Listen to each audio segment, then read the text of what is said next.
같이 기도하겠습니다.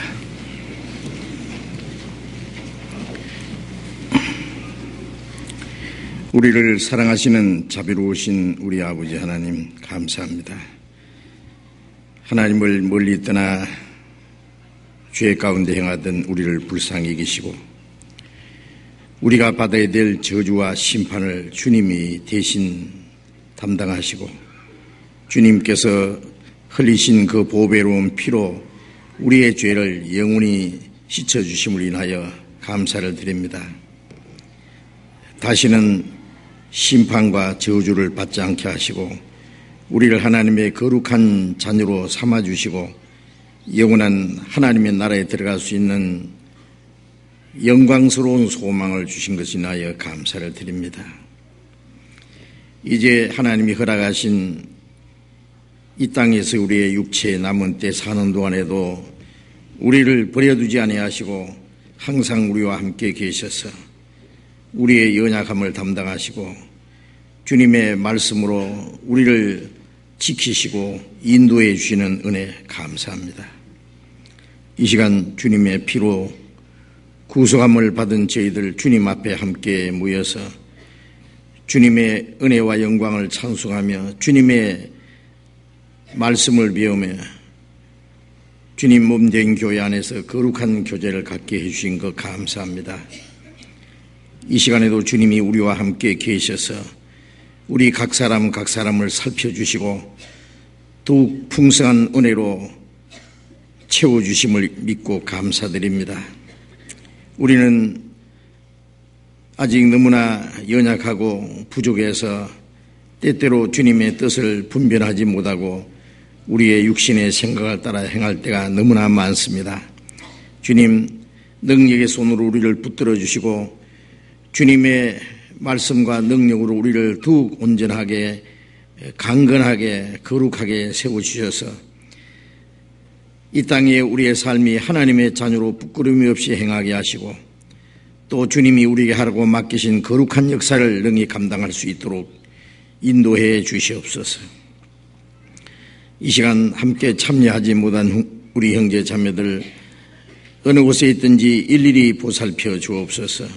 병중에 있는 형제 자매들에게 건강한 몸을 속히 회복시켜 주셔서 남은 생에 주님의 영광을 위해서 살게 하시고 또 마음에 시험 받는 사람 여러 가지 곤란 중에 있는 사람 일일이 보살펴 주셔서 합당하신 은혜를 베풀어 주시고 한 사람도 실족함이 없도록 붙들어 주옵소서. 멀리 외국 땅에서 신앙생활하며 복음을 전하는 우리 형제 자매들 일일이 지켜주시고 더욱 주님의 말씀으로 은혜로 풍성히 채워주셔서 하나님의 자녀로 합당히 행하며 또 주님의 복음을 담대히 증거해서 이뤄진 영혼들을 주님 앞에 인도하는 그 큰 역사가 이루어지게 해 주시옵소서. 때를 따라 우리에게 말씀을 가르쳐 주시고 우리에게 필요한 은혜를 허락해 주신 주님, 이 시간에도 우리에게 나타내시기 원하시는 주님의 말씀, 주님의 거룩하신 뜻을 우리로 하여금 더욱 깨달아 알게 해 주시옵소서. 주 예수님 이름으로 기도드렸습니다. 아멘. 시편 교독하겠습니다.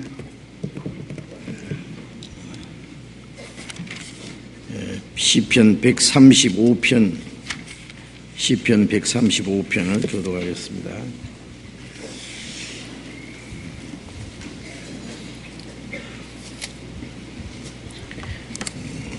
시편 135편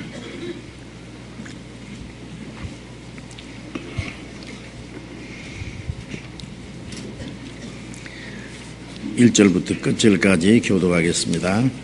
할렐루야. 여호와의 이름을 찬송하라. 여호와의 종들아 찬송하라. 여호와의 집 우리 하나님의 전정에 섰는 너희여 여호와를 찬송하라.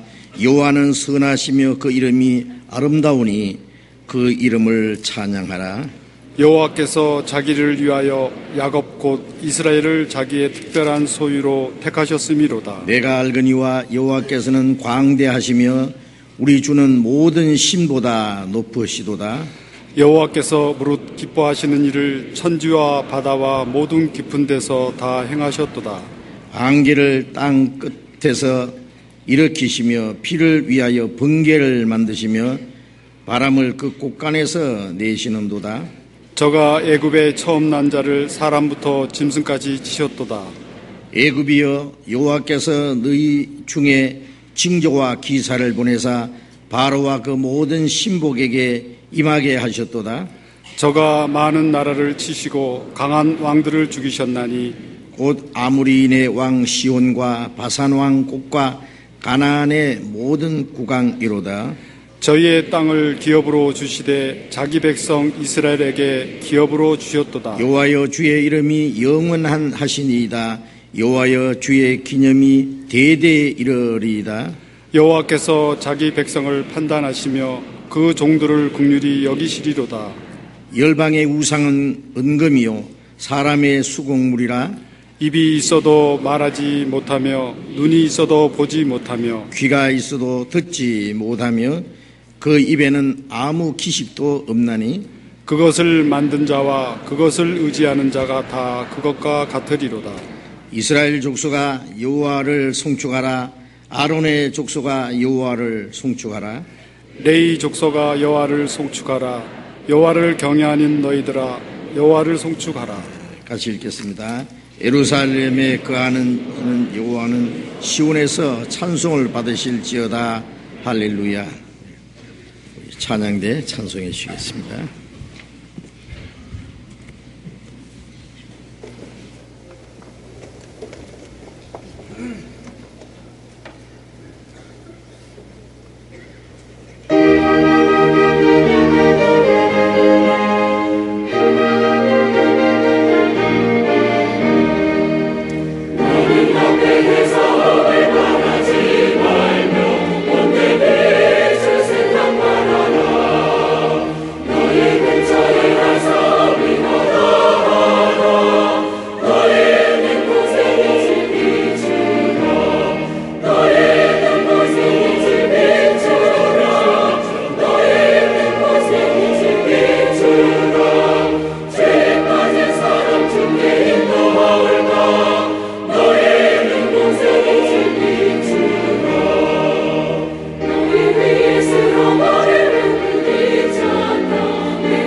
성경 마태복음 10장을 찾겠습니다.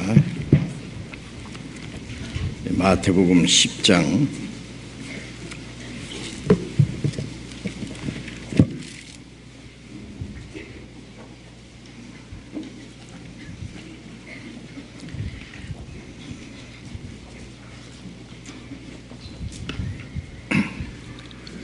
마태복음 10장 1절부터 10절까지 제가 읽겠습니다. 마태복음 10장 1절부터 읽겠습니다.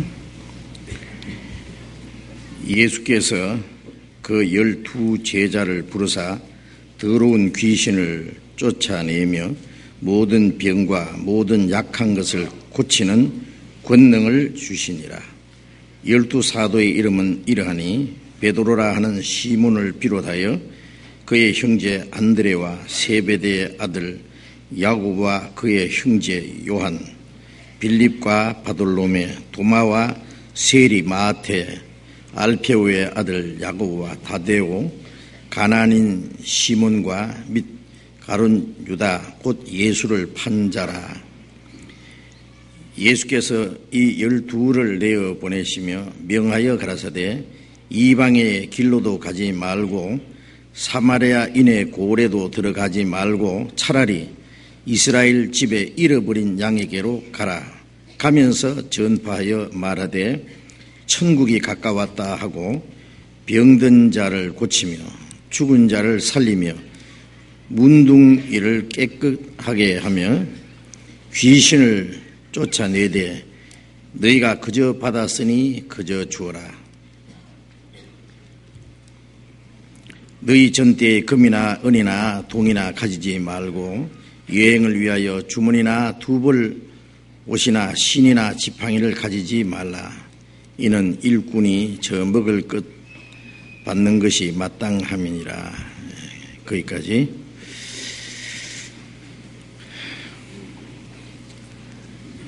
오늘은 봄잔치 하는 날이죠. 재밌겠죠? 저도 기대가 됩니다. 그 봄과 가을 두 차례 우리 바자회는 교회 잔치예요. 가끔 잔치해야죠. 잔치 아주 즐거운 시간이 되리라고 생각합니다. 그리고 그래서 제가 오늘 가능한 대로 이 설교를 좀 짧게 하려고 합니다.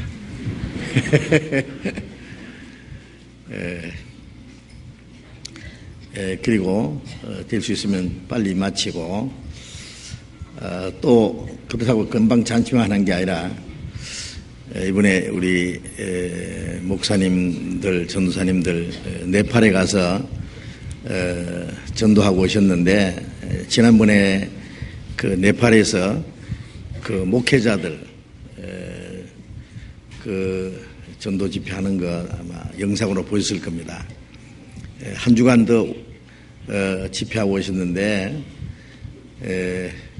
그 전체적인 그 집회에 한 성인이 한 1200여 명, 또 학생들이 한 300여 명, 그래서 한 1500명 정도가 이번에 전도 집회에서 많은 사람이 구원받는 그런 역사가 있었습니다. 세상 말로 아주 네팔에서 대박이 터졌어요. 네 팔을 벌리고, 거기 아주 하나님이 자비하심이 나타나서 많은 영혼이 구원받는 그 역사가 있었습니다. 얼마나 기쁘고 감사한지 모르겠습니다. 다음에 자세한 소식은 또 아시게 될 겁니다. 그 인터넷에 보면은 그 해외 선교 소식이 자주 나오죠. 관심 있는 사람들은 그때그때 그 인터넷을 열어서 그 해외 선교 소식을 잘 보시는데 또 안 보시는 분은 또 안 보실 겁니다. 될 수 있으면 한번 그 인터넷에서 찾아보시고 해외에 있는 우리 교회들 또 해외에서 하는 전도의 역사가 일어나는 것들을 좀 관심을 가지시고 보시고 위에서 기도도 해주시고 관심을 가지고 그게 지원도 할 수 있으면 지원도 하고 하는 것이 필요하겠습니다. 그래서 제가 설교 마치고 이번에 네팔에서 그 두 번째 집회한 것 잠깐 그 영상으로 보여드리려고 합니다. 그리고 이번에 그 우크라이나에서 오신 목사님들 네 분이 한 달 동안 계속 여기서 함께 교제하며 말씀을 배우셨습니다. 너무나 기뻐하시고 또 하나님의 말씀을 배운 것에 대해서 너무나 감사하고 또 앞으로 전도하기 위한 그 우크라이나에서 전도하기 위한 새로운 그 결심과 새로운 그 전도 방향을 가지게 되었다고 하시면서 너무 좋아하시는데 앞으로 이 우크라이나에서 하나님의 더 큰 구원의 역사가 일어나리라고 기대합니다.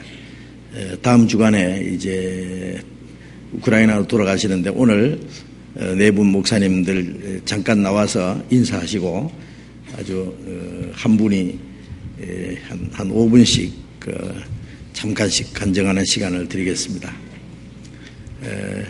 그래서 그러나 1시 안에는 끝날 테니까 걱정하지 마세요.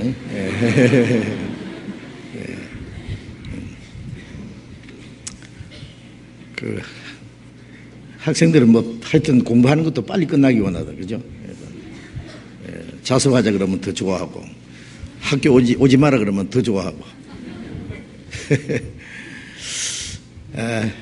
하여튼 오늘 여러 가지로 아주 좋은 시간이 되겠습니다. 우리 마태복음 10장을 지금 이제 배우겠습니다. 우리 마태복음 계속 공부하고 있는데 아주 자세히 배우고 있습니다. 하나님이 이 성경을 우리에게 주신 것은 그 말씀을 읽고 듣고 깨닫고 그 말씀을 우리의 마음속에 간직하고 그 말씀을 통해서 우리가 더 풍성한 은혜를 깨닫고 하나님의 뜻을 깨닫고 실천하라고 주신 말씀입니다. 그런데 성경책 안에다 담아놓고 그 말씀이 무슨 뜻이 있는지도 깨닫지 못한다면은 집에 아주 보물을 감춰두고 그것을 사용하지 못하는 것과 같아요. 여러분 좋은 음식을 냉장고 안에 넣어두고 그걸 꺼내 먹지 못하고 그 굶고 영양실조에 걸린다면은 그 참 큰 손해겠죠. 농장 밑에다가 돈을 감춰놓고 너무 가난하게 어렵게 쓰지 못하고 있다면 그것도 바보입니다. 병든 사람이 좋은 약이 있는데 그것을 먹으면 병이 나을 텐데 그 약을 그냥 한쪽 구석에 두고는 그걸 먹지 않고 병에 걸려서 그대로 죽어간다면 그것도 아주 큰 손실입니다. 자, 이 성경 속에는 너무나 많은 하나님의 약속과 축복과 우리에게 생명과 능력이 될 수 있는 그 말씀이 있는데 이 성경 속에만 있고 감춰져 있어서 그 말씀을 깨닫고 우리의 마음속에 이루어지지 않으므로 우리는 하나님 앞에 아주 큰 손실을 가진다는 것도 아셔야 됩니다. 그래서 우리가 하나님 앞에 해야 될 일은 성경을 배우는 겁니다. 하나님이 우리에게 원하시는 것은 하나님을 아는 걸 원한다 그러셨잖아요. 이스라엘 백성들이 지식이 없으므로 망하는도다 그런 말씀이 호세아서에 있는데 하나님을 아는 지식이 없어서 망했다 그 말이에요. 또 로마서 10장 2절에 보면 저희가 하나님께 열심히 있으나 지식을 좇은 것이 아니라 하나님께 열심히 있었는데 하나님의 뜻을 아는 지식이 없어서 그들이 하나님이 보내신 메시아까지 배척하고 십자가 못 박아 죽임으로써 그들이 전 세계에 흩어서 그토록 비참한 저주를 받았습니다. 고린도전서 2장 8절에는 알았다면 영광의 주를 십자가에 못 박지 아니하시리라. 몰라서 그리스도를 배척한 거예요.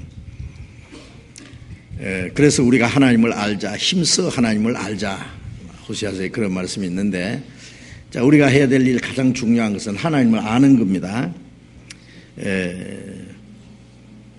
요한복음 17장 3절에 보면은 영생은 곧 유일하신 참 하나님과 그의 보내신 자 예수 그리스도를 아는 것입니다. 그래서 아는 것,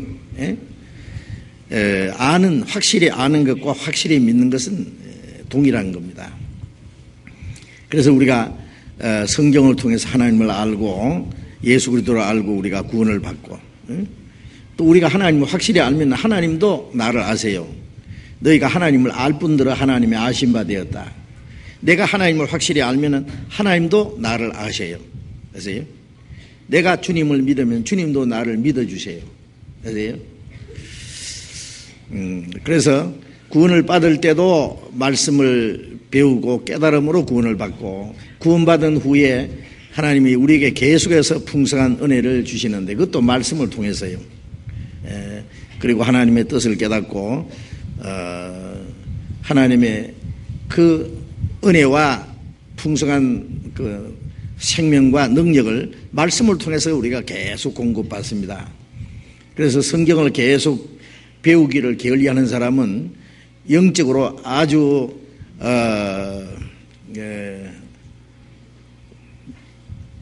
영양실조에 걸려가지고요, 영적으로 너무나 그 연약한 가운데 있을 거예요. 몸은 건강을 위해서는 좋은 거 먹고 운동도 하고 건강을 그렇게 챙기려고 하면서 영적으로는 너무 연약한 사람들이 있어요. 그래서 에베소서 3장 10절에 보면은 성령으로 말미암아 너희 속 사람을 능력으로 강건하게 하옵시고, 속 사람을 능력으로 강건하게 되는데 어떻게 말씀으로 살아있는 것 치고 안 먹고 사는 게 하나도 없어요. 식물이나 동물이나. 그렇죠? 우리의 영혼이 구원을 받았으면 계속해서 하나님의 그 은혜와 생명을 공급받아야 됩니다. 요한복음 10장 10절에 생명을 얻게 하고도 풍성히 얻게 하랍니다. 첫 번 얻은 생명은 구원이고 그 다음에 풍성히 얻는 것은 계속해서 공급해 주는 그 생명입니다. 그 공급을 말씀을 통해서 받는 거예요. 그런데 이 말씀을 배우기를 게을리하는 사람은 영적으로 너무나 연약한 가운데 있다는 거 아셔야 됩니다. 그래서 연약하면은요, 신앙생활 할 수 없어요. 그렇잖아요? 약한 사람이 무슨 일을 할 수 있겠어요? 자기 몸도 제대로 가누지 못하는 사람이 무슨 일을 하겠어요? 우리가 속 사람이 강건해져서 우리가 하나님의 뜻을 행하고 육체의 소욕을 이기고 세상을 이기고 마귀를 이기고 하나님의 뜻과 영광 안에서 힘있게 살아가야 됩니다. 그래서 우리 육신은 약해도 우리의 속 사람은 강건해야 돼요. 아시겠죠? 그러기 위해서 성경을 우리 계속 배워야 됩니다.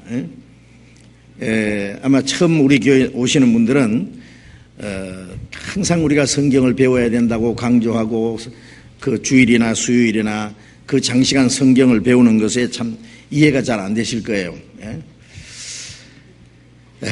저도 될 수 있으면 설교를 짧게 하려고 하는데요, 하다 보면 자꾸 길어지더라고.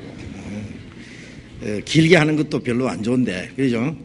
왜 안 좋냐면은 그 중에는 그걸 감당할 수 있는 사람도 있지만은 감당 못하고 그냥 이렇게 비꼬는 사람들도 있어요. 그렇죠? 막 시계 쳐다보고 빨리 집에 가려고 원하는 사람도 있고. 그래서 어떤 사람은요, 우리 교회 처음 나왔다가 길게 설교하니까 다시 안 오겠다 하고 갔대요. 그런데 가면은 또 오고 싶대. 그래. 뭔가 끌려가지고 몇 분 듣다 보면은 그 말씀의 맛을 느끼면은요, 그때부터는 말씀에 끌려서 옵니다. 말씀 배우려고. 교회는 왜 와요? 목사 얼굴 보러 옵니까? 형제 자매들 얼굴 보고 싶어 옵니까? 물론 형제 자매들도 만나야 되지만 첫째 목적이 뭐예요? 말씀 배우려고 옵니다. 말씀 배우러. 그렇죠? 요즘이니까 우리가 가까운 데서 오지요. 수년 전만 해도요, 철원에서도 여기 오고, 어디요, 광화도에서도 오고, 의정부에서, 동두천에서도, 인천에서도, 멀리서도 다 함께 모였어요, 우리가. 우리가 다 살림 나갔잖아요, 그 교회가 다. 멀리서 어떤 분은 주일날 참석하기 위해서 새벽부터 옵니다. 그 멀리서 오려면. 왜요? 누가 오라 해서 와요? 누구 사람 보고 싶어서 와요? 말씀 들으려고. 그 말씀을 그렇게 사모합니다. 그렇게 사모하니 하나님의 은혜를 안 받을 수가 없죠. 그래서 그 말씀을 사모하는 마음으로 계속 성경을 배우시기 바랍니다. 우리 마태복음 이제 10장에 이제 읽은 내용은 예수님이 이스라엘 땅에서 행하시는 가운데 여러 가지 이적을 행하시고 말씀을 가르치시는 가운데 이제 주님과 함께 하고 주님께 배우고 주님과 함께 복음을 전하고 그리고 주님이 가신 후에도 계속 그 역사를 계속할 그 제자들을 선택하신 내용이 나옵니다. 사실은 아주 중요한 내용입니다. 어떤 사람이요, 아주 무슨 국가의 지도자라든지 아니면 교육계의 어떤 지도자라든지 아니면 어떤 대기업의 그 회장이라든지 그런 사람들이 어떤 큰 일을 하기 위해서 그 일을 시도하고 착수한다면은 그 일을 성공하기 위해서는 혼자 힘으로는 안 되잖아요. 응? 그 자기를 도울 수 있는 그 일을 협력할 수 있는 사람이 반드시 있어야 됩니다. 응? 그런 사람들을 이제 차단해서 선택하는 거예요. 그래서 지혜로운 사람을 얻느니라 그래요. 지혜자는 유능한 사람을 얻는 거예요. 응? 나라의 그 지도자 대통령도요 혼자서는 안 돼요. 독불 장군이란 말은 혼자는 장군이 안 된다 그 말입니다. 그래서 임금도요 혼자서는 임금도도 못해요. 그 모사들이 있고 충신이 있어야 됩니다. 그렇죠? 그 충신들을 잘 두면은 그 나라가 부강하고 잘 되고 그들이 잘못하면은 나라가 망하기도 합니다. 교육계나 뭐 사업하는 게나 마찬가지입니다.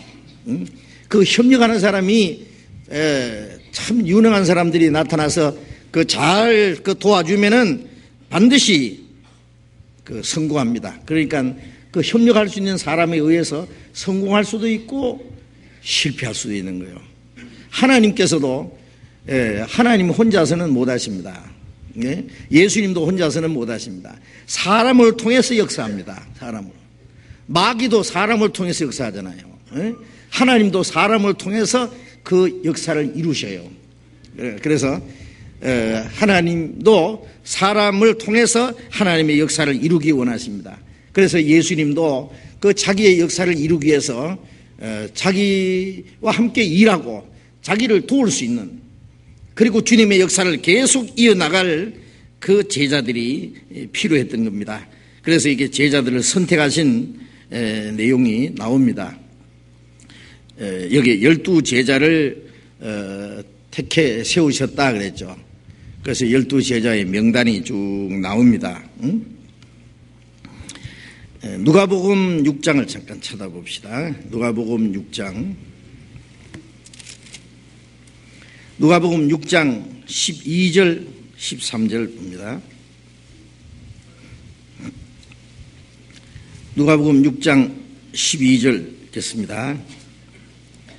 이때에 예수께서 기도하시려 산으로 가사 밤이 맞도록 하나님께 기도하시고 밝음에 그 제자들을 부르사 그 중에서 12를 택하여 사도라 칭하셨으니 여기 예수님이 12제자를 택하시기 전날 밤에 산에 가서 밤이 맞도록 하나님께 기도하셨습니다. 예수님이 기도를 많이 하신 내용이 나오죠. 그리고 중요한 일을 앞두고 있을 때는 예수님이 밤을 새워서 기도하십니다. 십자가에 죽으시기 전날 밤에는 겟세마네 동산에서 힘쓰고 애써서 간절히 기도하시니까 얼굴에 흐르는 그 땀방울이 핏방울처럼 되더라. 예수님이 앞에 큰 역사를 두고 계실 때마다 먼저 기도하셨습니다. 예수님이 12제자를 택하시기 전날 밤에 산에 홀로 가셔서 밤이 맞도록 기도하시고 그리고 아침에 밝음에 그 제자들을 위해서 그 제자들이 12제자 말고도 있습니다. 그 제자들 중에서 12를 택하여 사도라 칭하셨다. 여기 이제 사도라는 말이 처음 나옵니다. 이게 사도라는 말은요, 그 헬라 말로 아프스톨 라고 그렇게 나와 있는데 그것은 보냄을 받은 자라 그런 뜻입니다. 국가에서 어떤 대표를 보내잖아요. 대사를 보내잖아요. 다른 나라에. 예? 전권 대사 뭐 이런 겁니다. 아니면 사신, 임금의 그 명을 가지고 대신 다른 나라에 가서 그 임금의 뜻을 전달하고 자기 나라를 대표해서 어떤 것을 전달하는 것을 사신이라 혹은 대사라 그럽니다. 사도들은 예수 그리스도께서 세우신 예수님을 그리스도를 대신해서 세운 대리자들, 사신들입니다. 그러니까 보냄을 받은 자. 그래서 사도들의 임무는 그리스도의 대리자로서 그리스도를 증거하고 그리스도의 말씀을 전달하기 위해서 세움을 받은 사람들입니다. 그러니까 엄청난 그 권위를 가지고 있는 사람이에요. 예? 만왕의 왕이신, 예? 온 세상의 구원의 주님이신 그리스도, 만왕의 왕이신 그리스도께서 특별히 세우신 전권 대사입니다. 아주 엄청난 거죠. 예, 사신들입니다. 예, 하나님이 보내신 자들. 예? 그래서 이 제자들은 예수님이 하시는 일을 돕고 예수님의 오른팔처럼, 없어서는 안 되는 사람을 오른팔처럼 역할을 한다 그러잖아요. 그 일을 맡기기 위해서 제자들을 선택하신 겁니다. 예수님 이 세상에 계실 때도 예수님과 함께하고 예수님을 돕는 동시에 예수님이 성취하신 후에도 그 주님의 역사를 계속하도록 택한 사람들입니다. 요한복음 6장에 보면은 많은 사람들이 주님을 따르다가요, 이적을 행하고 떡을 만들어 먹이실 때는요, 막 5,000명 아니면 10,000명, 막 수천 명들이 예수님을 따랐지만은 예수님이 영생에 대해서 말씀하시니까 재미없다 그러고 다 떠났잖아요. 12명 딱 남았습니다. 너희도 가려느냐 그랬어요. 베드로가 유명한 말을 했죠. 주여 영생의 말씀이 계시면 우리가 누게로 가오리까. 12명 딱 남았어요. 다 떠난 후에 12명 남았습니다. 그 12명 예수님의 제자입니다. 많은 사람들이 주님을 떠날 때도 주님과 함께 했던 사람, 물론 그 중에 한 사람은 낙오자가 됐지만은요, 하여튼 주님의 역사를 맡기실 중대한 그 임무를 맡은 사람들입니다. 아마 제자들은 그것이 무엇인지를 몰랐겠지만은 후에 예수님이 죽으시고 부활하시고 승천하신 후에 그 온 세상의 구주 되신 주님이 바로 주님을 증거하기 위해서 자기들 선택하셨다는 사실과 그 주님이 장차 영광의 왕으로 만왕의 왕으로 오실 분이라는 것을 알았을 때 그 만왕의 왕이 그 전권 대사라는 그것을 알았을 겁니다. 거기에 대한 자부심과 확신을 그들은 가지고 있었을 겁니다. 물론 12제자는 주님의 복음을 전하기 위해서 특별히 주님이 어떤 권한을 주신 분들입니다. 그리고 그들이 교회의 이 기초가 된 겁니다. 요한계시록 21장에 보면은 그 새 예루살렘에 그 성곽이 있는데 12기초석이 있는데 그 기초석에 12사도의 이름이 기록이 됐다. 어린 양의 12그 사도의 이름이 그 새 하늘과 새 땅에 새 예루살렘에 그 12기초석에 기록이 되어 있다고 그랬습니다. 그걸 뭘 말하느냐 하면은 그 제자들은 이제 이루어질 신령한 교회, 신령한 하나님의 성전이 이루어질 거기에 기초 역할을 할 사람들이라는 것을 말합니다. 그래서 예수님이 성천하신 이후에 그 12제자, 가룟 유다는 예수님을 팔고 자살해 죽었지만은 가룟 유다 대신에 세리요한 때부터 예수님이 죽으시고 부활하시고 성천하실 때까지 주님과 동행했던 그 제자 중에 마띠아라는 사람을 한 사람 택해서 12제자의 수에 가입했다 그랬죠. 그래서 다시 12제자가 됐습니다. 그 12제자, 그들은 이제 이루어질 교회의 기초 역할을 해야 될 사람들입니다. 그리고 예수님이 성천하신 후에 오순절에 예루살렘 다락방에 120명, 12사도와 120명이 그 함께 열흘 동안 기도하는 가운데 오순절에 성령이 강림하셨고 12사도와 120명을 통해서 주님의 복음이 힘있게 전파된 사실이라고 합니다. 12라는 숫자는 택함 숫자입니다. 택함. 하나님이 이스라엘 12지파를 선택하셨잖아요. 이스라엘 12아들에게서 12지파가 이제 시작됐습니다. 그것은 이스라엘의 대표입니다. 이스라엘은 육신적으로 택한 백성, 이제 거듭난 그리스도인들은 영적으로 택한 백성. 그래서 이스라엘의 12지파는 이스라엘 대표고 12사도는 이제 교회의 대표입니다.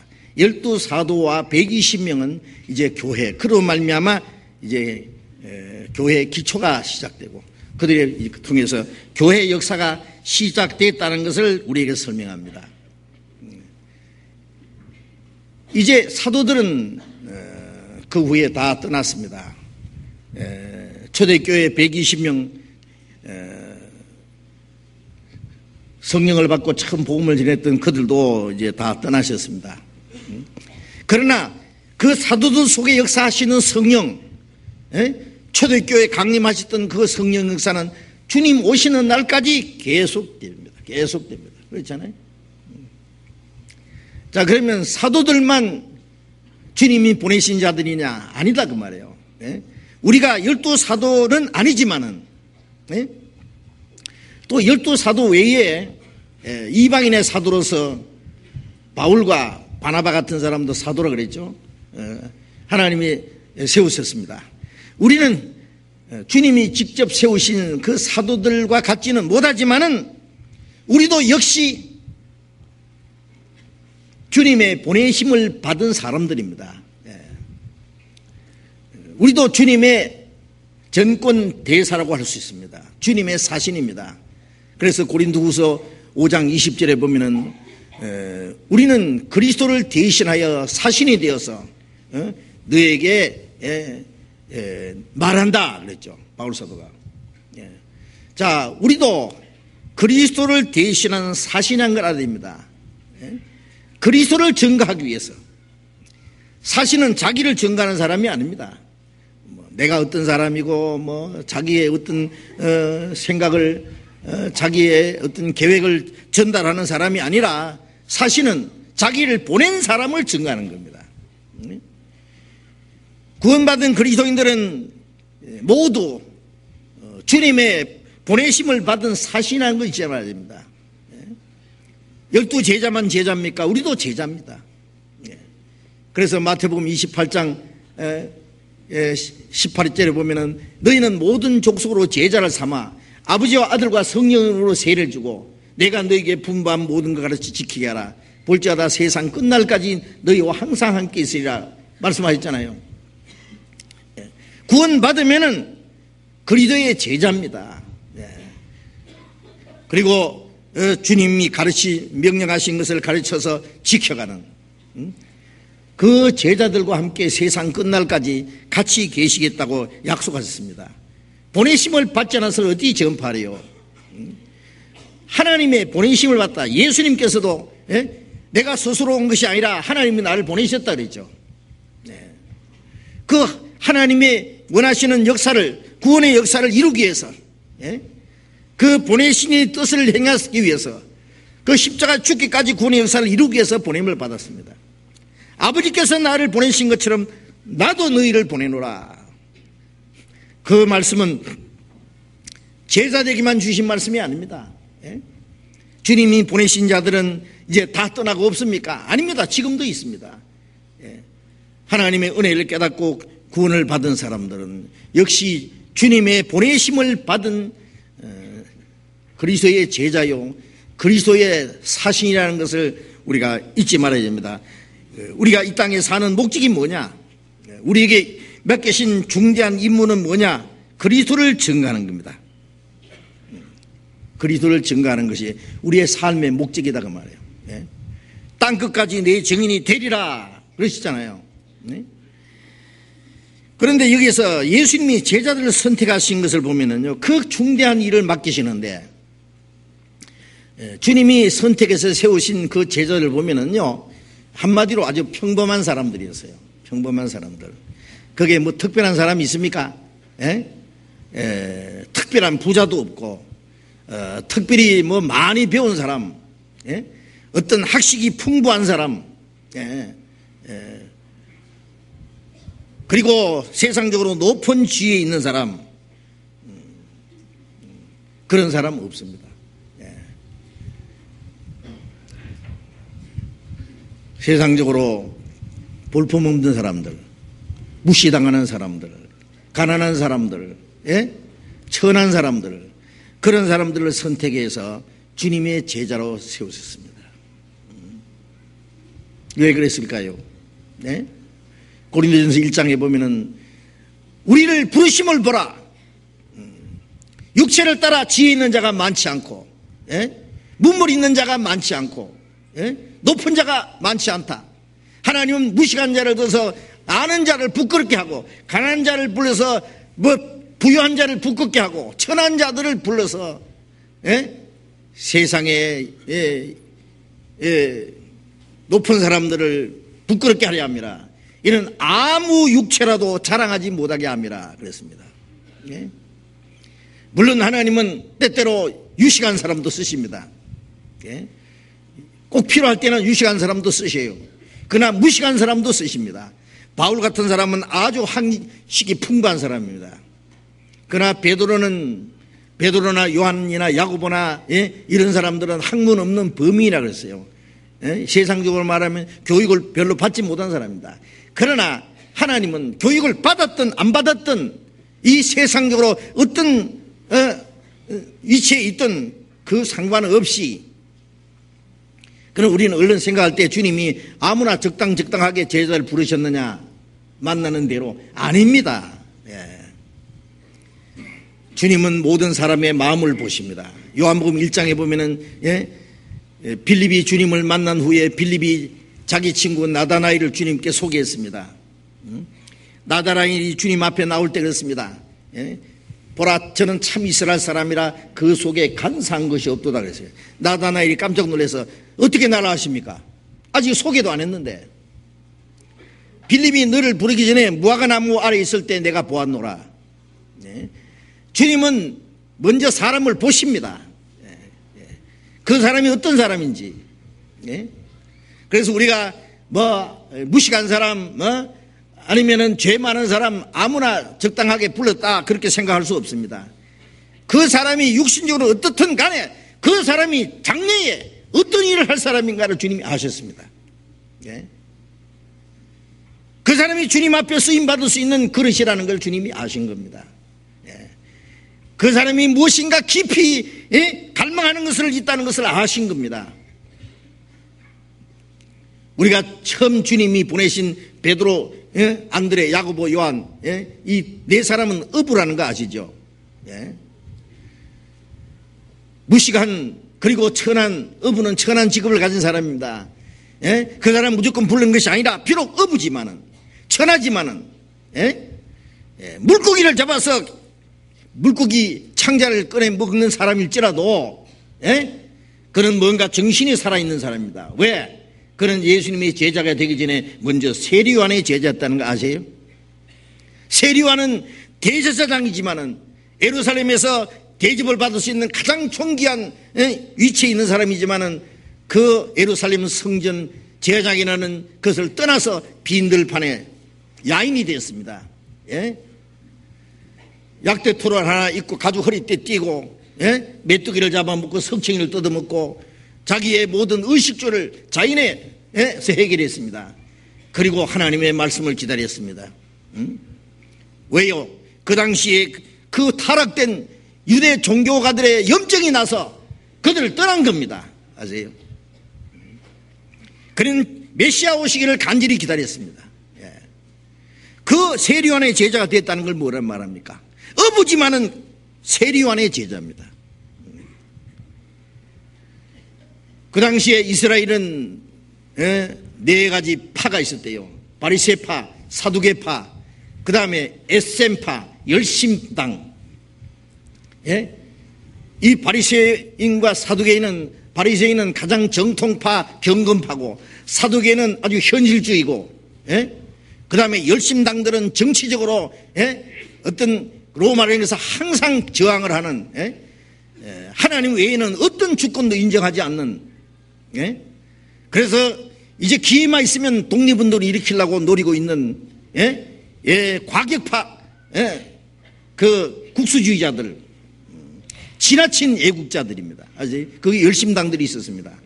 그리고 또 하나는 SM파라는 것은 이제 그 당시에 그 타락된 종교를 떠나서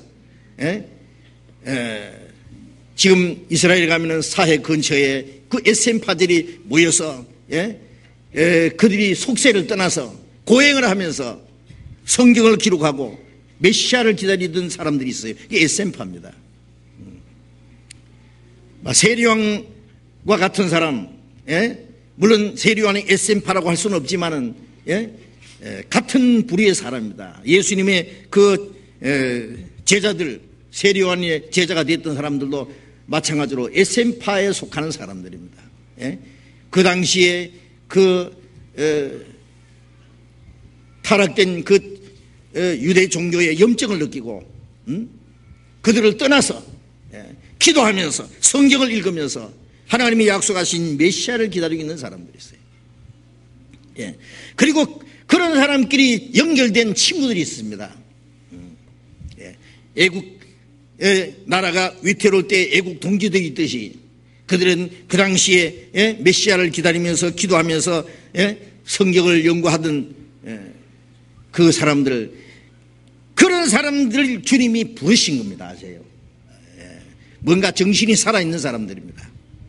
비록 천하고 무식하고 사람들이 인정을 받지 못하지만은 그 정신이 살아있는 사람들, 주님의 위로를 기다리는 사람들, 그리고 하나님께 잡히기만 하면은 하나님께 귀중히 쓰임받을 수 있는 그 그릇들, 주님은 그것을 보신 겁니다. 사람이 보는 것하고 하나님이 보시는 것은 다르지요. 그래서 주님이 그러한 제자들을 부르셨다고 믿습니다. 그래서 아주 평범한 사람들, 무명한 사람들, 그러나 그들이 하나님께 자신을 바쳤을 때 하나님께 큰 일꾼으로 쓰임받을 수 있는 그런 사람들이었습니다. 그런 사람들을 주님이 부르셨다는 것을 우리는 알 수 있습니다. 그리고 평범한 사람인 동시에 그 제자들을 보면은 따로따로 보면은요 서로 맞지 않는 사람들입니다. 마태는 세리잖아요.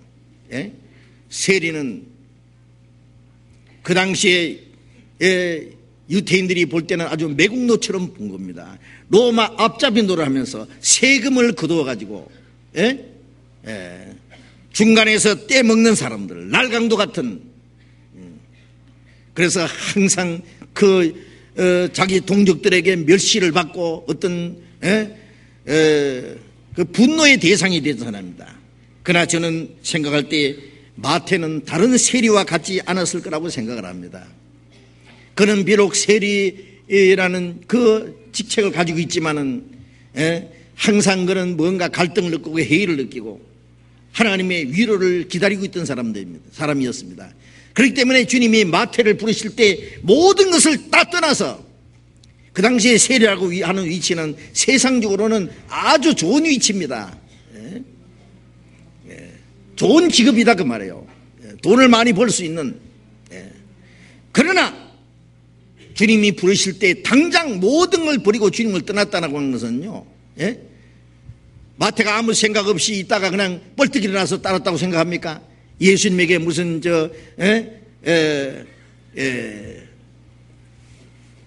갑자기 홀려가지고 말이에요. 따라간 게 아닙니다. 마태는 깊이 주님의 위로를 기다리고, 메시아를 기다리고, 뭔가 언젠가는 내가 이 자를 떠나서 하나님의 뜻대로 살아야 되겠다는 그런 갈등을 가진 사람이 틀림없을 겁니다. 그렇기 때문에 이 마태가 세리였지만은 주님의 제자가 된 사람입니다. 그런데 여기 12제자 중에 그 시몬이라는 사람이 있습니다. 가나안인 시몬. 누가복음에 보면은 그가 열심당이라고 밑에 되어 있는데 그 사람이 이 시몬은 열심당. 그런 정치적인 사상을 가진 사람입니다. 극단적인 예국자입니다. 로마령에서 항상 그 반기를 들 수 있는 사람입니다. 외국인들이 와서 자기 나라를 다스리는 것에 대해서 항상 그 분노를 느끼고 기회만 있으면 그들을 죽여버릴 수도 있는 사람입니다. 그리고 나라를 위해서 자기 생명을 바칠 수도 있는 그 사람들이 바로 열심당입니다. 그런데 이 마태하고 이 시몬이라는 사람하고는요,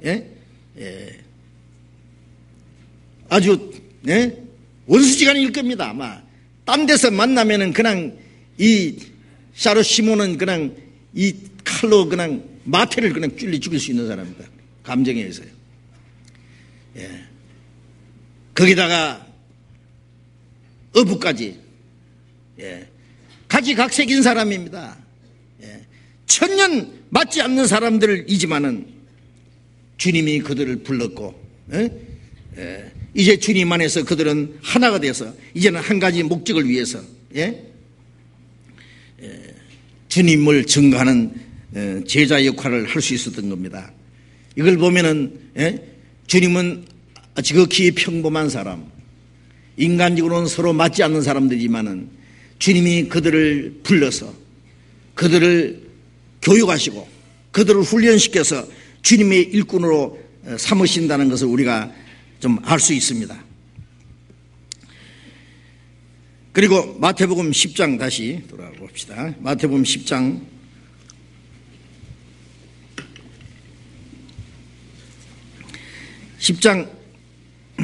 2절에 보면은 12사도의 이름은 이러하니 베드로라는 시몬을 비롯하여 그의 형제 안드레. 자, 제일 처음에 12제자 마태, 마가, 누가복음에 12제자 이름이 다 나오는데 중간에 순서가 조금씩 바뀐 것도 있지만은 항상 제일 첫 번에 베드로 이름이 나옵니다. 왜요? 베드로는 12제자 중에 수제자로서 항상 주님께 인정을 받은 사람이기 때문에, 그리고 그 12사도 중에서도 제일 앞장서서 지도적인 역할을 했기 때문에, 그리고 초대교회에서 예루살렘에서 베드로가 항상 지도적 역할을 했습니다. 그 베드로 이름이 제일 먼저 나옵니다. 그 다음에 제일 나중에 이름이 항상 가룟 유다입니다. 가룟 유다. 왜요? 그리고 이름이 여기 항상 설명이 되어 있어요. 예수를 판 자라. 누가 보면은 예수를 팔 자라. 아주 불명예스러운 그 설명이 붙어 있는 사람입니다. 자, 여기에 12제자 중에 가룟 유다가 있다는 사실을 우리가 조금 생각해 봐야 되겠습니다.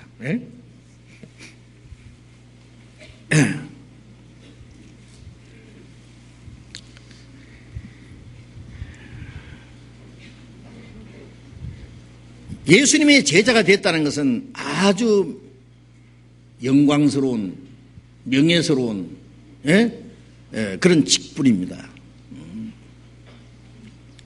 그리고 새 예루살렘의 성곽의 12기초석에 이름이 기록될 수 있는 영원한 이름이 남을 그런 영광스러운 위치에 있었지만은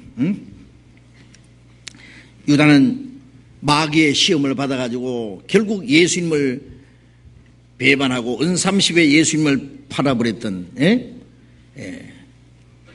그리고 스스로 생명을 끊고 지옥으로 떨어진 사람입니다. 사람들은 예수님을 팔았다고 생각하죠. 유다는 예수님을 팔았지만 예수님은 유다에게 팔리지 않았습니다. 그거 아십니까? 예수님이 유다 같은 사람에게 팔리겠어요? 유다가 팔아먹은 것은 자기 영혼을 팔아먹은 겁니다. 예? 자기 영혼을. 네. 마태복음 26장 24절에 보면은 인자는 기록된 대로 가거니와 기록된 대로 오셔서 기록된 대로 죽으시고 기록된 대로 부활하셨고 기록된 대로 성천하셨습니다. 성경에 기록된 대로. 그러나 나를 파는 그 사람에게는 화가 있도다. 그 사람은 차라리 나지 않았으면 제게 죽을 뻔했느니라 그랬죠. 그런데 유다는 왜 예수님을 팔았습니까? 유다 같은 사람은 태어나지 않았으면 훨씬 좋을 뻔한 사람입니다. 태어나지 않았으면 지옥에 안 가지, 그렇죠? 3년 반 동안 예수님을 따라다니면서 그 예수님 입에서 나오는 그 귀중한 말씀을 다 들었습니다.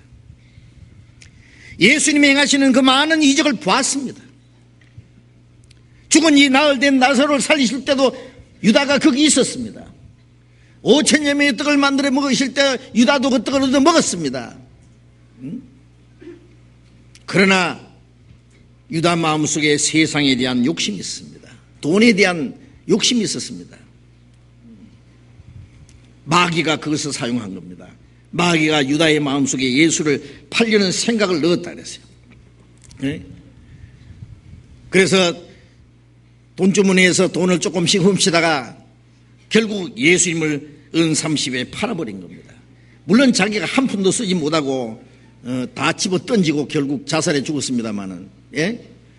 자, 이것을 보면은요, 이게 큰 비극이 아닙니까? 예? 다른 사람도 아니고 12제자 중에 그 귀중한 직분을 맡은 사람 중에 한 사람, 3년 반 동안 예수님과 함께, 예? 먹고 자고 했던 사람이, 예? 그 많은 말씀을 듣고 그 많은, 예? 예수님의 능력을 본 사람이,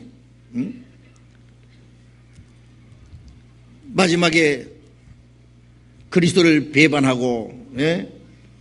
팔았다고 하는 것은 이거는 놀라운 비극입니다. 예수님은 유다에게 몇 번이나 경고를 하셨습니다. 너희 중에 하나가 나를 팔리라. 너희 중에 하나는 마귀다. 그 가룟 유다는 그 말씀을 들을 때마다 찔렸을 겁니다. 다른 사람들도 눈치 매우챘지만은 바로 그게 자기를 가리켜 말씀하신다는 걸 왜 몰랐겠습니까? 네? 몇 번 경고를 하셨고 그리고 회개할 기회를 주셨습니다. 예수님은 다른 제자들과 조금도 차별 없이 가룟 유다를 사랑하셨습니다. 아세요? 제자들을 발 씻겨 주실 때예요. 예?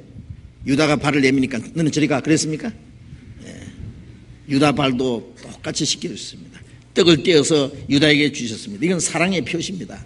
조금 더 차별 없이 안색도 안 변했습니다. 저는 그것을 보면은 주님은 정말 위대하신 분이라는 걸 알 수 있어요. 자기를 끝까지 팔자인 줄 아시면서 끝까지 사랑하셨습니다. 이것은 주님이 하실 일은 끝까지 사랑하고 유다는 끝까지 배반하는 것이 자기가 할 일이었습니다. 제가 한 일이었습니다. 예. 유다는 끝까지 주님의 사랑을 펼쳐가고, 예. 마지막까지 자기 죄 큰 줄 알았지만 주님의 사랑 큰 줄 모르고 자살하고 말을 스스로 목숨을 끊었습니다.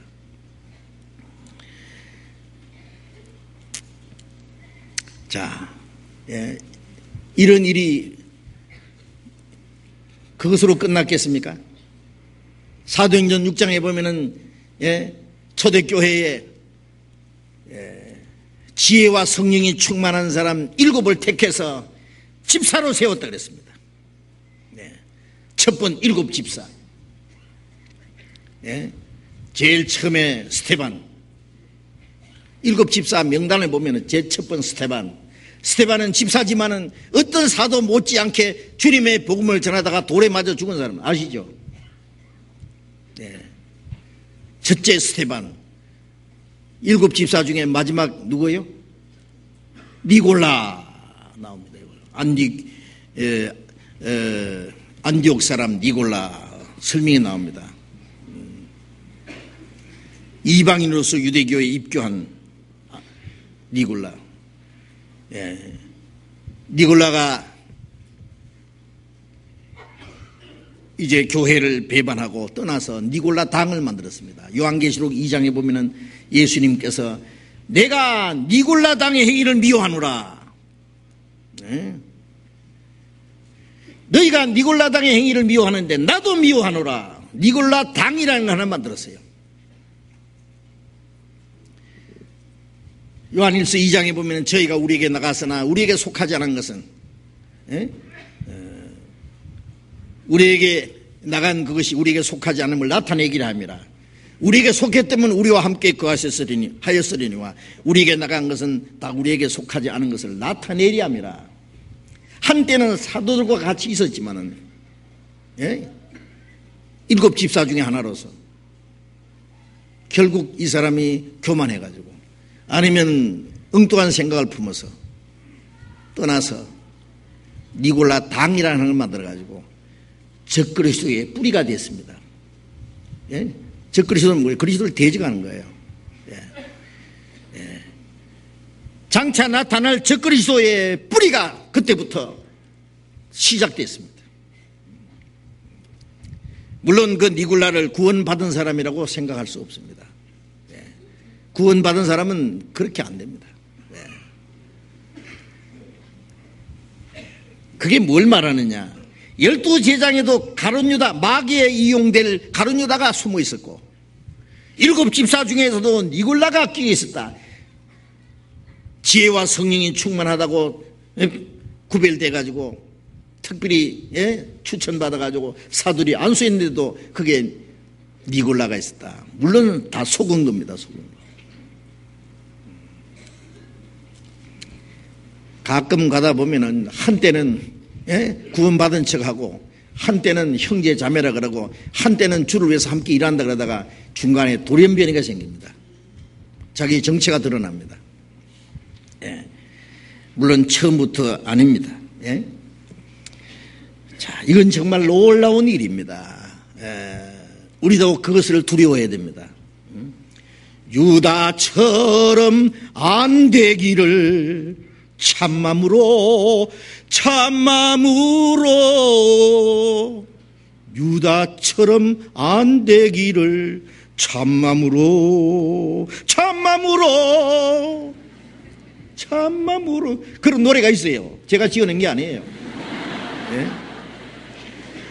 처음부터까지 유대처럼 안 되기를 참맘으로 유다처럼 안 되기를. 이거 우리에게 놀라운 자극을 주는 겁니다. 그렇죠? 응? 자, 이제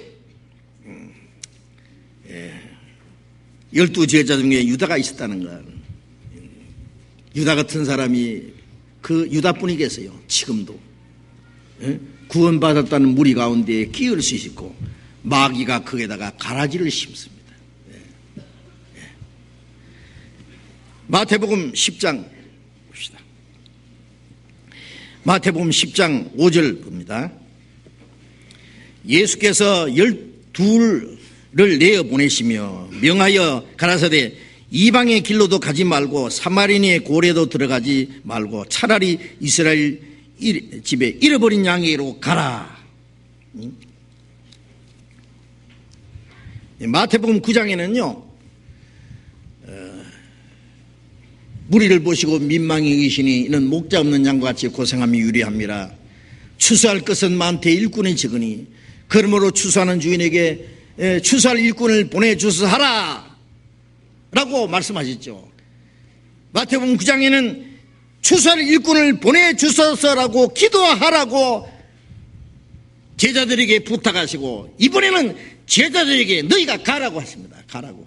너희가 가라. 그 잃어버린 양 가라고. 너희가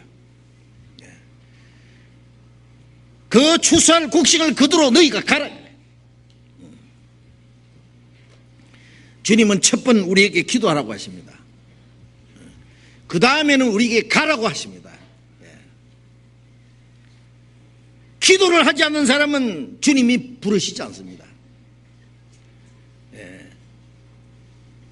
이뤄진 양으로 가기 전에 주님과 같은 심정을 먼저 가져야 됩니다. 이뤄진 양들을 보고 민망히 이룰 수 있는 추수할 곡식을 보고 마음의 안타까움을 가질 수 있는 사람, 그리고 그것을 위해서 간절히 기도할 수 있는 사람, 주님과 같은 마음을 가지고 주님과 같은 감정을 가지고 거기에 대한 사명을 가질 수 있는 사람, 그런 마음이 없는 사람을 주님이 보내실 것 같습니까?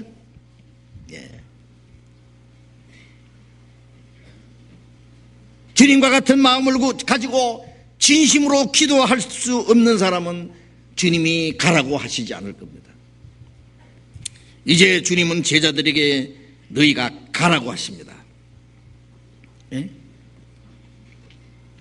마가복음 3장을 찾읍시다. 마가복음 3장 14절. 마가복음 3장 14절.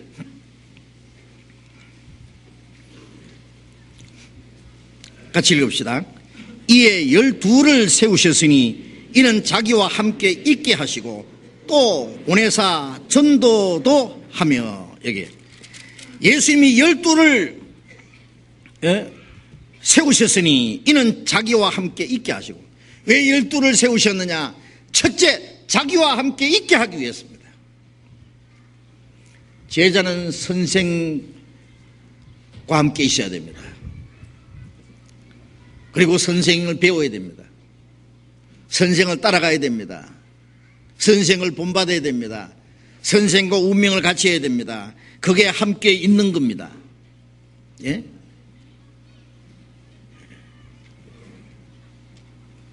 주님과 함께 있지 아니하면은, 주님의 임재에 항상 자기 마음과 생활 속에 주님을 모시고 주님과 함께 있는 것을 배우지 않는 사람은 주님의 일꾼이 될 수 없습니다.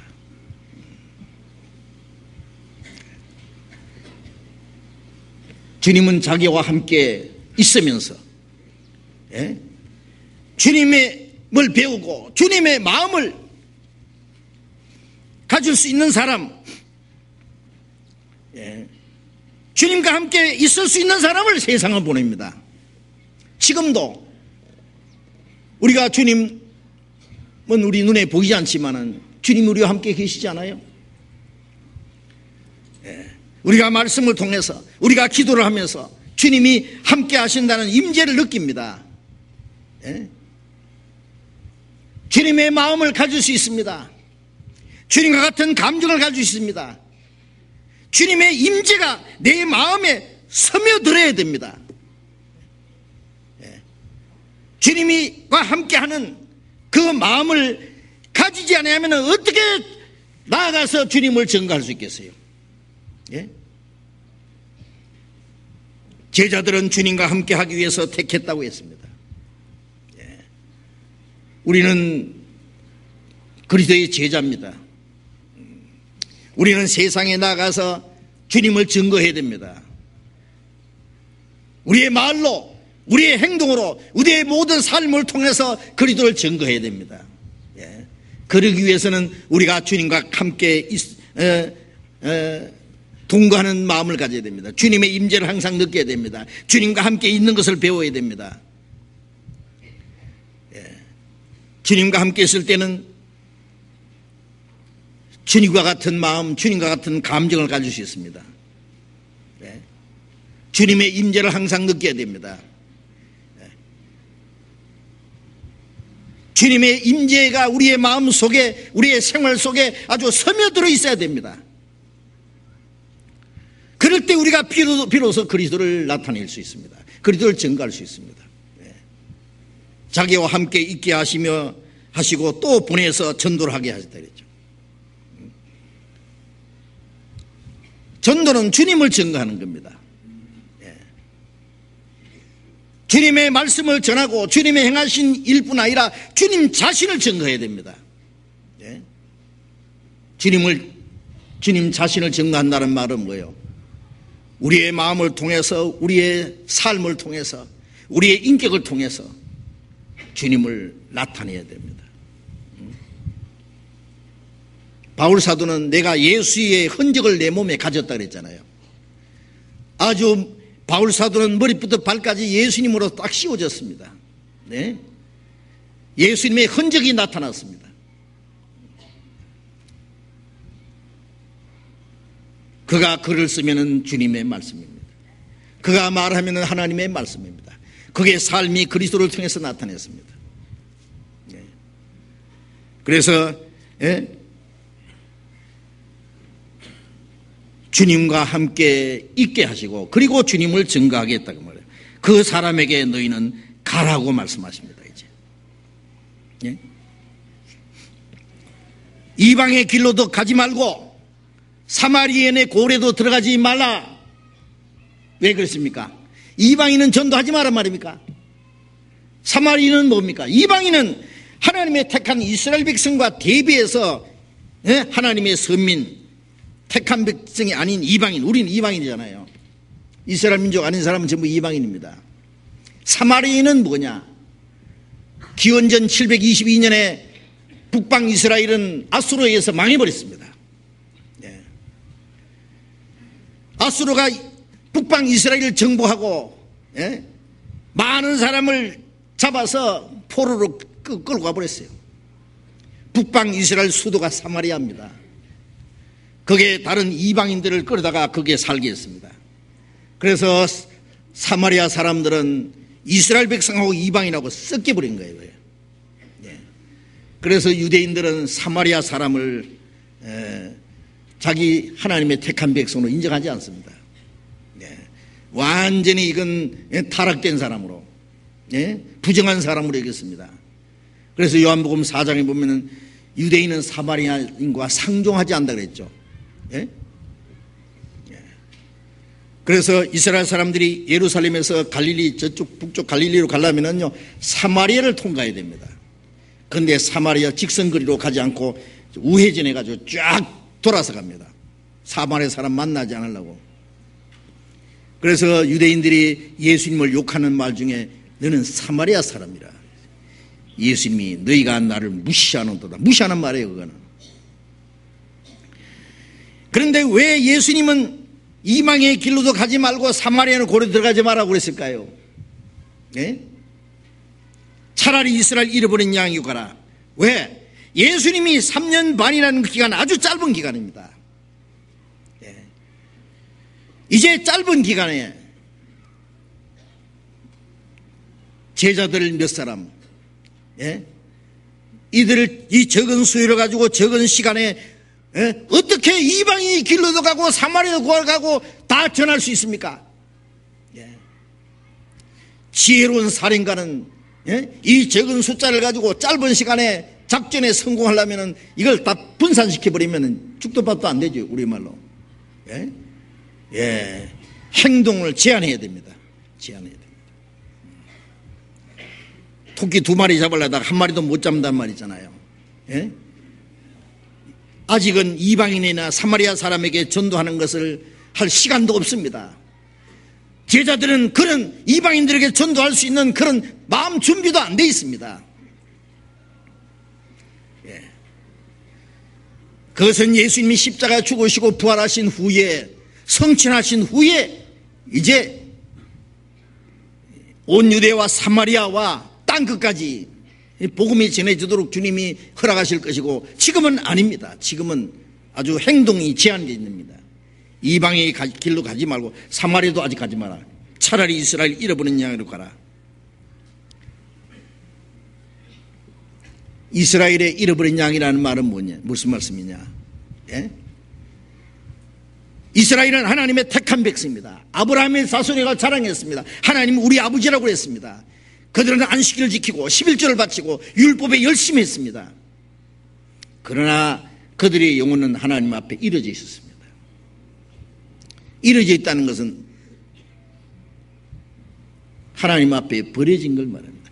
이뤄져 있다는 것은 영혼이 죽었다는 말입니다. 그들에게 가라. 무리를 보시고 민망히 여기시니 목 잡는 양과 같이 고생하며 유리함이라 그러시죠. 그들은 이뤄진 양들이었습니다. 그들에게 먼저 전해야 됩니다. 지금도 보면은요, 물론 이제는 뭐 이방의 길로 가지 말고 사마리아 고로 들어가지 마라, 그 말씀은 이제 해제됐습니다. 부활하신 예수님 성천하시기 마지막에 하신 말씀이 너희는 온 천하에 다니며 만민에게 복음을 전파하라 그랬잖아요. 예루살렘부터 시작해서 온 유대와 사마리아와 땅까지 내 정이 되리라. 이제는 제한이 풀렸습니다. 이제 그렇죠. 그거는 시한적인 겁니다. 그거 제가 드리게 말씀하신 것은 어떤 사람은 이 성경을 가지고 이방의 길로 가지 말고 사마리아 고래 들어가지 마라 그러니까 지금 어떻게 해야 되고 이스라엘 땅에 가서 전해야 됩니까? 아니면은 그러면 이거는 기독교인들에게만 전도하란 말이다. 뭐 그것도 아닙니다. 물론 지금 옛날 이스라엘 사람처럼 오늘날 기독교인 중에도 수십 년 기독교 생활하면서도 기독교 가정에서 태어나서 기독교의 교육을 받고 익숙한 기독교인이 되었습니다. 주일날 되면 영락없이 교회에 가서 예배하고 찬송하고 기도하고 헌금도 하고 봉사도 하고 열심히 하고 사람들에게 믿음이 좋다고 칭찬도 받고 존경을 받지만은 그 영혼이 이루어진 사람들이 얼마나 많으냐 그 말이에요. 그 영혼이 이루어져 있습니다. 아직도.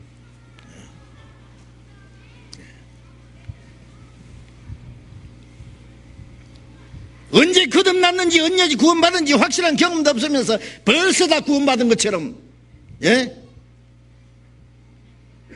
저는 가끔 텔레비전에서 목사님들 설교하는 거 보면은요, 여러분은 다 구원받았습니다. 여러분 다 하나님의 자녀입니다. 아멘 하십시오. 언제 구원받으냐 말이에요. 자기가 이루어졌다는 것을 깨달아야 차단받습니다. 그렇잖아요. 우리는 다 양 같아서 그를 향하여 각기 제 길로 갔다. 모든 사람은 하나님을 떠나서 각기 제 길로 갔습니다. 이루어져 있습니다. 베드로전서 2장 25절에 너희가 전에는 다 양과 같이 길을 잃었더니 영혼의 목자와 감독 되시는 게 돌아왔나이라. 이뤄졌다가 이제 돌아온 것이 있어야 됩니다. 멸망받을 죄인인 걸 깨달아야 구원받는 역사가 있습니다. 오늘 밤에 죽으면 내가 지옥 갈 죄인이라는 걸 깨닫지도 못하고 언제 구원받았느냐, 내가 이뤄진 양이라는 걸 알지 못하고 언제 돌아왔느냐, 확실한 경험도 없으면서 환자가 나으려면 자기가 죽을 병에 걸렸다는 걸 알고 수술을 받았든지 뭐 약을 먹었든지 낫는 경험이 있습니다. 그렇잖아요. 그런 경험도 없이 두리뭉실 언제 구원받았냐고. 아닙니다. 그냥 다 창세부터 택했다 그러고 잘 믿는다 그러고 하나님 앞에 큰 상 받을 거라고 두리뭉실. 오늘 밤이라도 죽으면 그 영혼이 어디 갈 거냐고 말이에요.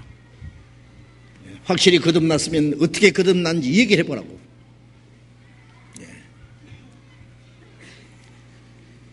예수님 당시에 그들은 하나님의 백성이라고, 하나님의 아버지라고, 하나님이 우리 아버지입니다. 예수님 너희 아비는 마귀다. 큰 싸움 벌어졌죠. 그래서 차라리 이스라엘 잃어버린 양이 가라. 그렇습니다. 예수 믿지 않고 지 마음대로 살다가 지옥 가는 사람도 불쌍하지만은 평생 교회 다니고 잘 믿는다고 열심히 믿는다고 하다가 죽어서 지옥 가는 사람 더 불쌍합니다. 물론 우리가 그 사람들에게도 복음을 전해야 됩니다. 가라 그랬습니다. 너희는 가라. 그리고 가서 전하라 그랬습니다. 역대하 19장 6절에 보면은요, 하나님은 하늘에서 두루 살피사 전심으로 자기를 찾는 자들에게 능력을 베푸시나니 그런 말씀이 있어요. 지금도 하나님은 자기 일꾼을 찾으십니다. 지금도 주님은 자기와 함께 일할 사람을 찾으십니다. 아세요?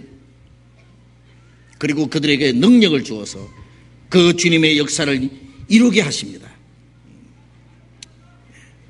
추수할 것은 많되 일꾼은 적다. 이사야 6장에 누가 우리를 위해서 갈고 누구를 보낼고, 이사야가 가로되 내가 여기 있나이다. 나를 보내소서. 나를 보내소서. 제가 요즘에요, 며칠 사이에 지금 큰 고민이 있습니다. 왜요?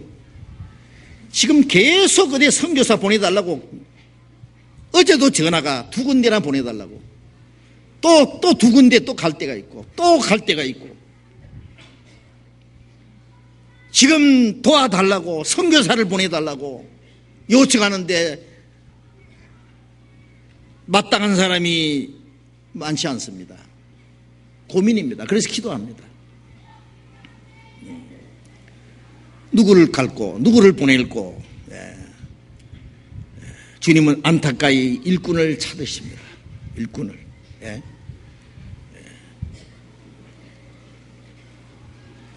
네가 가라 하려면 어떻게 하렵니까? 네가 가라. 물론 주님은 강제로 보내지 않습니다.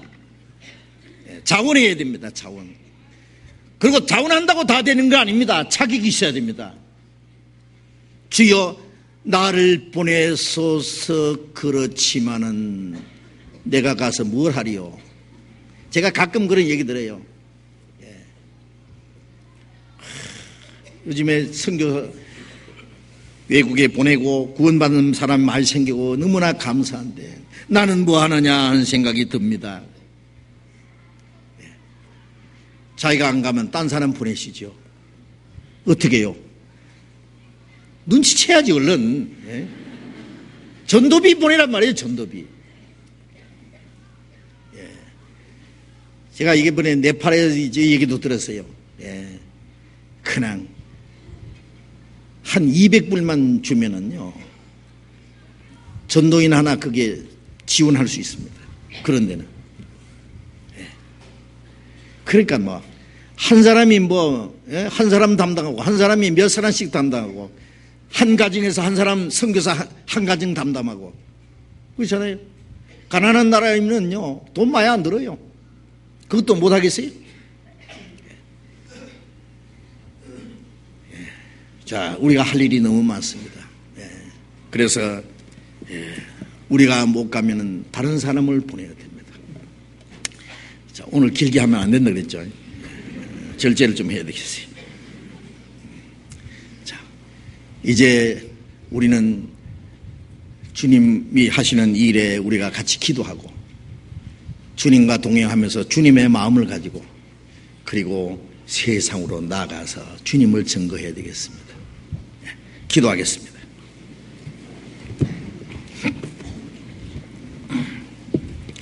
자비로우신 우리 아버지 하나님, 하나님이 작정하신 마지막 시대에 이 세상 많은 사람 가운데 우리를 불러서 구원해 주시고 또 아직도 구원받지 못한 수없이 많은 잃어진 불쌍한 영혼들에게 나아가서 복음을 전하라고 하는 이 막중한 사명을 주신 주님, 감사합니다.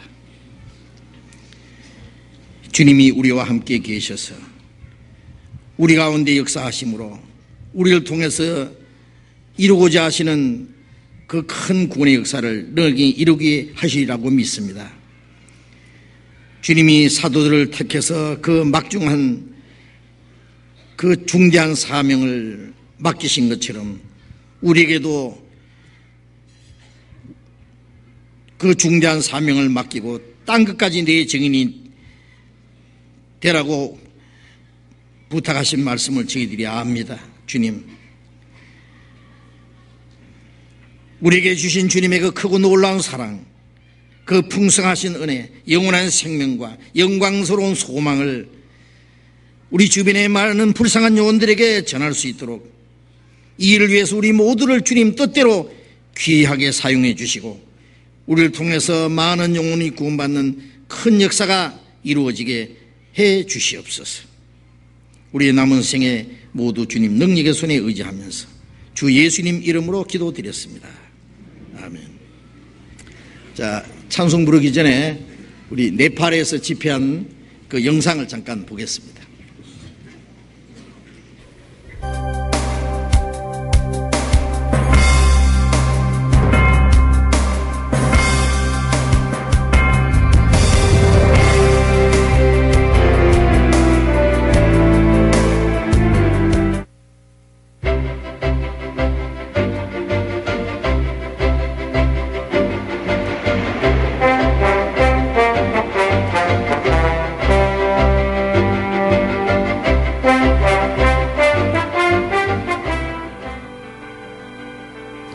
낯선 땅 네팔, 전체 국민의 약 90%가 힌두교를 믿고 있는 복음의 불모지. 이곳에 12명의 용사들이 복음을 들고 다시 찾았다. 그동안 네팔의 선교는 그리 쉽지 않은 여정이었다. 하지만 4차례 보여주었던 하나님의 역사는 다시금 선교팀의 발걸음을 이곳으로 향하게 하기에 충분했다. 그 옛날 한국을 찾았던 어느 선교사의 말처럼 아무것도 보이지 않았던 이곳 네팔에 마침내 3년에 걸쳐 이루어진 네팔 선교가 5차 선교를 맞이하게 되었다. 이번 네팔 선교는 2주간의 일정으로 이루어졌다. 첫째 주에는 네팔 목회자 수련회와 연이어 둘째 주에는 성인 전도 집회와 어린이 집회가 동시에 진행되었다.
अनि जसरी हामीलाई उहाँले भन्नुभयो स्याउको बिउबाट स्याउनी उम्रन्छ भने अनि आदमको अब यहाँ आएका कुराहरू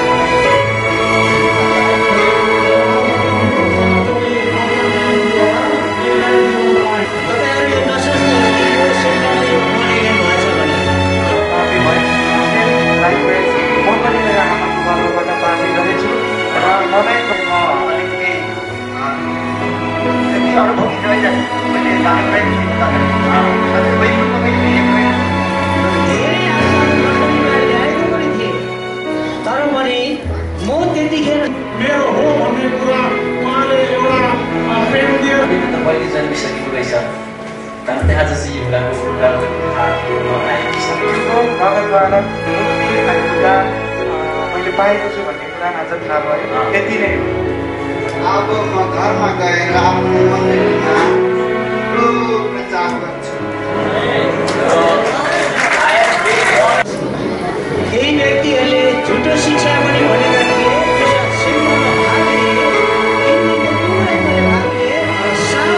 सबैभन्दा साँचो शिक्षा र बाइबलमा लेखिए अनुसार दोस्रो पास्टरले लेख्न बसे यो इङ्गितदेखि पछाडिदेखि शिक्षाको विशेष बाटो अथवा बाटो चाहिँ मोर्निङको बारेमा आचार्यले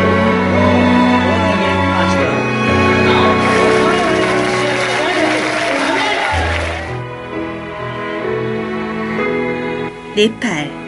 낯설기만 했던 그 이름이 어느새 우리에게 가슴 설레는 이름이 되었다. 그곳에 우리와 같은 믿음의 형제자매가 있고 아직도 많은 영혼들이 하나님의 말씀을 기다리고 있다.